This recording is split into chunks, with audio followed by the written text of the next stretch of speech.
got interrupted in my last video. Okay, I mean in my last one.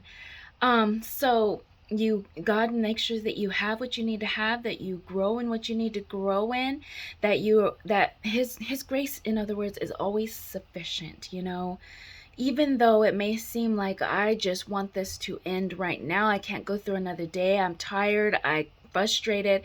When you ask for what God wants, when you ask for something that you want God to do for you, you need to be ready for it.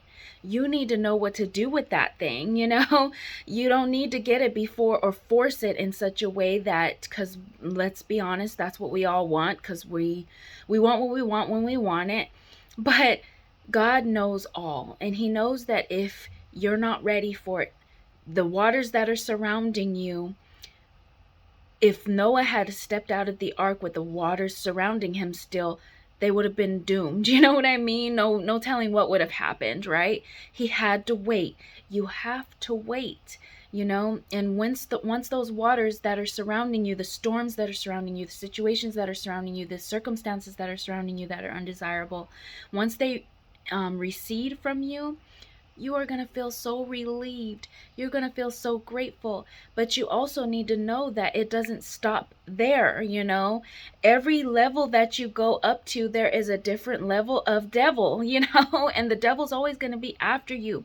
There's always going to be something that you need to complete after that. You need to be ready. So when Noah stepped out of the ark, he was tasked with the task of being fruitful, to provide people in the world again, and to start all over, to figure out how to plant plants again and get this livestock going again and to get these animals situated again. And he had so much more to do than he probably had to do in the ark. So, or like Joseph, I'm thinking of Joseph, he finally got out of prison. He finally got delivered from being in prison. Now he's second in charge. Imagine what comes with being second in charge. The tasks were probably even greater and even more tremendous, but what prepared him for that was that time when he was in prison. He learned what he needed to learn in order to be prepared for the next task, for the bigger task, for the greater task at hand, But had he not spent that time in prison, and had he have gotten released when he wanted to get released, I'm sure, because he wanted to get out of there. He felt like he didn't deserve this, and of course he didn't. But he learned what he needed to learn. He grew what he needed to do. He grew in what he needed to grow in. And in the same way, we have to remember God knows all, sees all, is all. And so he sees when we're ready and when we're not. And he remembers us he remembers what he promised us or what he said he was going to do when it's time. God's timing is not bound by earthly timing. God's timing is endless. It's boundless. He's not bound by it. And so he knows exactly what he needs to do. He knows exactly when he needs to do it. We may not see it. We, of course, are suffering in the moment because we just want it now. We want to get out. And like I said, there are some of us that are truly, truly suffering. But know that God has given you the strength and the power and the wherewithal and the be withal to get through it. No matter what, you're going to get through it. You're going to get through it. And so I just thought about that. They were probably so relieved to get out of that boat. I know they were thanking and praising God. I know they were. After being in that boat for 150 days. 150 days, you know what I mean? In the boat with a bunch of animals doing whatever. I don't even want to know what they were doing.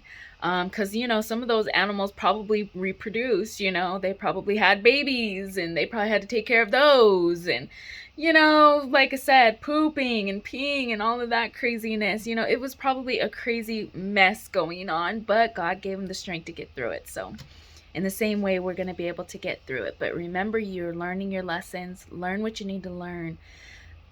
Go through what you need to go through. But of course, look back upon it or even look to your situation and question things, learn from those things, get into the Bible and start to correlate things with what you're going through. Don't just write it off as, I want it to go away, I want it to go away now, now. Be curious, seek the Lord as into what he wants you to see in it, what it is that he wants you to grasp from it, because it's all going to help you in the task ahead. It's all going to help you in your life ahead. It's all going to help you in growing ahead and moving forward. So I love how the Lord does that, though. You can't see it then, but somehow he just opens your eyes and you're like, oh, that's why. Or even in the moment, sometimes you'll be like, oh, why am I going through, but then you'll see it, you're like, oh wow. So it's just amazing. God cares. And imagine the God that we serve, that he cares so much to even put together all of these different scenarios and situations and things for us to grow, for us to become better and to be better, and knowing that it's going to be for our good. He's an awesome God. He's an awesome God. And everything that he does is awesome, even if it doesn't feel like it's awesome at the moment.